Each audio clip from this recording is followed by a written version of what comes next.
As a woman from a city often referred to as the sunrise of Java, it is a challenge for me, not only for me, but also for all my fellow students. How can we as students continue to preserve our culture? And how can we as students feel our independence with positive things? And how can we as students think critically and intelligently in the digital world? Assalamualaikum warahmatullahi wabarakatuh. Shalom, Om Swastiastu, Namo Buddhaya. Salam sejahtera untuk kita semua. Hi friends, my name is Nur Maulida Aisyah Salfira. I'm student of Senior High School of Darussalam, Banyuwangi. Stand here, I want to share you about who I am, my school, my culture, and my vision to be Duta Pelajar Putri Jawa Timur 2025. Saya lahir di Kota Tabanan, Provinsi Bali, pada 13 Maret 2009. Memang benar, tanah kelahiran saya bukan di Jawa Timur, tapi seluruh perjalanan belajar dan proses pendewasaan saya dimulai di tanah Jawa. Saat ini, saya duduk di kelas 11 SMA Darussalam Banyuwangi. Selain menjadi seorang pelajar, saya juga memikul tanggung jawab sebagai santri di pondok pesantren terbesar di Banyuwangi, yaitu Darussalam. Dari sini saya banyak belajar bagaimana menghargai ilmu, disiplin waktu, menghormati guru, serta mengamalkan nilai sosial dalam kehidupan sehari-hari. Menjadi pelajar di sekolah sekaligus santri di pesantren adalah identitas yang membentuk karakter saya hingga hari ini. Sebagai kota yang dikenal dengan julukan Kuta Sewu Gandrung, Banyuwangi memiliki berbagai macam kearifan lokal dan budaya yang masih kental. Salah satunya adalah tari gandrung. Tarian ini dibawakan dengan penuh keanggunan, diiringi alunan musik gamelan khas Osing yang merdu, serta kostum berwarna cerah yang memancarkan semangat kegembiraan. Nilai unggul dari gandrung terletak pada 3 hal.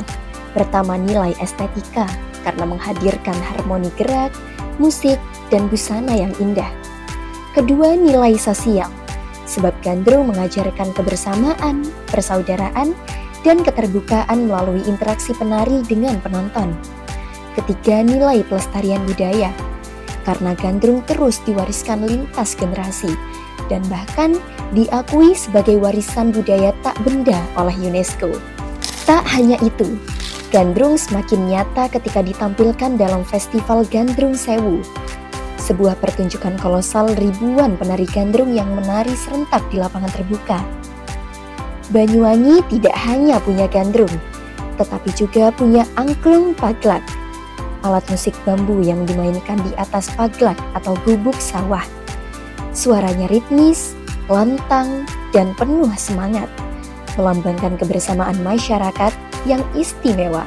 Angklung paglak dibudayakan di Desa Kemiren, desa adat suku Osing, sehingga menjadi bagian penting dari identitas Banyuwangi. Keunggulannya bukan hanya pada bunyinya yang khas, tetapi juga pada nilai gotong royong dan kearifan lokal yang terus dilestarikan. Menjadi bagian dari warga Banyuwangi adalah hal yang paling saya syukuri, dan SMA Darussalam adalah sekolah yang paling saya banggakan. Bukan hanya tempat belajar, tapi rumah kedua bagi saya. Di sini kami tidak hanya ditempa untuk cerdas secara akademik, tetapi juga berkarakter kuat. Kehidupan pesantren yang menyatu dengan sekolah menumbuhkan disiplin, tanggung jawab, dan toleransi. Selain itu, SMA Darussalam mendorong siswa untuk berprestasi melalui beragam ekstrakurikuler, baik ekstrakurikuler umum seperti voli, teater, jurnalistik, dan masih banyak lagi. Adapun ekstrakurikuler klub, seperti klub bahasa Inggris, Mandarin, klub sains, klub geografi, sosiologi, hingga syarhil. Kami juga memiliki 4 jurusan, yaitu IPA, IPS, Bahasa, dan MIPA Tafid. Selama menempuh pendidikan, saya terus berusaha aktif dan berprestasi. Bukan hanya berprestasi di sekolah, saya juga berusaha untuk selalu aktif dalam kegiatan sosial di luar sekolah. Pencapaian yang saya raih diantaranya menjadi finalis dan putri utama dalam ajang Putri SMP Plus Darussalam. Saya juga berhasil mendapatkan penghargaan sebagai siswi berprestasi di sekolah, menjuarai perlombaan speech se-Jawa Timur dan Bali, berhasil memenangkan perlombaan baca berita se-Kabupaten Banyuwangi, menjadi bagian dari tim training promosi sekolah untuk para siswa dan siswi sekolah dasar. Saya pun terpilih menjadi main karakter dalam iklan Give White Hijab tahun 2025. Saya juga selalu berusaha untuk memberikan manfaat kepada masyarakat, seperti bakti sosial dalam organisasi daerah, ikut andil dalam program tanam 1000 pohon dengan tujuan tetap menjaga ekosistem dan melestarikan lingkungan yang pasti akan berguna untuk kedepannya. Jika saya mampu, pasti akan saya usahakan. Contohnya menjadi bagian dari organisasi OSIS di sekolah, yaitu sebagai Wakil Ketua OSIS tahun 2024-2025. Saya juga aktif dalam kepanitiaan seperti menjadi ketua panitia dalam berbagai acara sekolah, pesantren, ataupun di masyarakat. Dengan bakat public speaking yang saya miliki, menjadi host dan MC dalam berbagai acara adalah suatu kesempatan besar untuk selalu mengasah bakat yang saya miliki. Saya juga memiliki pengalaman untuk menjadi moderator dalam berbagai acara tertentu. Terlibat dalam pembuatan konten-konten pesantren dan sekolah juga hal yang berharga untuk saya. Tidak hanya itu, sedari kecil saya sudah dilatih untuk mahir dalam bidang modeling, sehingga saya berhasil menjuarai festival fashion adat 2 tahun berturut-turut. Menjadi pelajar yang berprestasi bukan hanya tentang nilai pelajaran yang tinggi, tapi prestasi adalah ia yang mampu mengembangkan potensi dirinya dalam berbagai bidang, baik akademik maupun non-akademik. Ini adalah beberapa tips untuk menjadi siswi yang berprestasi. Yang pertama, disiplin dan bertanggung jawab, baik dalam pelajaran maupun dalam kehidupan sehari-hari. Yang kedua adalah menjaga sikap dan karakter, karena prestasi tidak hanya dilihat dari nilainya saja, tetapi juga dari akhlak dan budi pekerti. Yang ketiga, tidak mudah menyerah, karena dalam belajar kita tidak boleh menyerah. Belajar itu susah, tapi kita harus tetap menjalaninya. Bapak Pendidikan Indonesia pernah berkata, belajar bukan hanya sekedar tahu, tapi untuk hidup lebih bermakna. Dengan semangat belajar dan semangat berkarya, pelajar Jawa Timur mampu berprestasi dan memberikan manfaat bagi orang lain.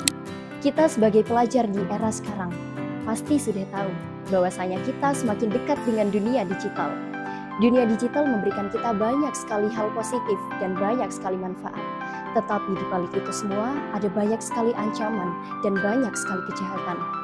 Maka dari itu, kita harus bisa menjadi pelajar yang cyber smart and cyber safe. Pertama, pastikan selalu menelusuri kebenaran informasi sebelum membagikan berita. Jangan mudah terprovokasi oleh judul yang menyesatkan. Kedua, jaga data pribadi. Jangan pernah sembarangan membagikan nomor telepon, alamat, atau identitas kita di media sosial. Ketiga, gunakan media sosial secara bijak. Hindari ujian kebencian, perundungan, atau konten negatif yang bisa merugikan diri sendiri maupun orang lain. Menjadi pelajar cerdas di era digital bukan berarti kita harus meninggalkan teknologi, tapi justru memanfaatkannya dengan bijak. Dengan bersikap cyber smart dan cyber safe, kita bukan hanya melindungi diri sendiri, tapi juga ikut menciptakan ruang digital yang sehat, positif, dan bermanfaat bagi semua orang. Sebagai pelajar di hari ini, kita tidak hanya pintar di dalam kelas, kita juga harus mampu menjaga budaya, berprestasi, dan bijak dalam digital. Kita adalah pelajar yang berprestasi, kritis, dan inovatif. Bagi saya, prinsip hidup saya adalah syukur menjadi dasar, perjuangan menjadi jalan. Dengan syukur, saya bisa menghargai setiap langkah yang telah saya lakukan, dan dengan perjuangan, saya dapat menghadapi segala tantangan yang ada. Sebagai calon duta pelajar Jawa Timur, visi saya adalah inspiratif melalui prestasi, berkarakter melalui budaya, dan bijak dalam digital untuk masa depan Jawa Timur yang gemilang. Manjadda wajadda, siapa yang bersungguh-sungguh pasti akan berhasil. Mari kita buktikan, pelajar Jawa Timur siap menghadapi tantangan zaman, karena masa depan ada di tangan kita, dan kita adalah generasi emas Indonesia.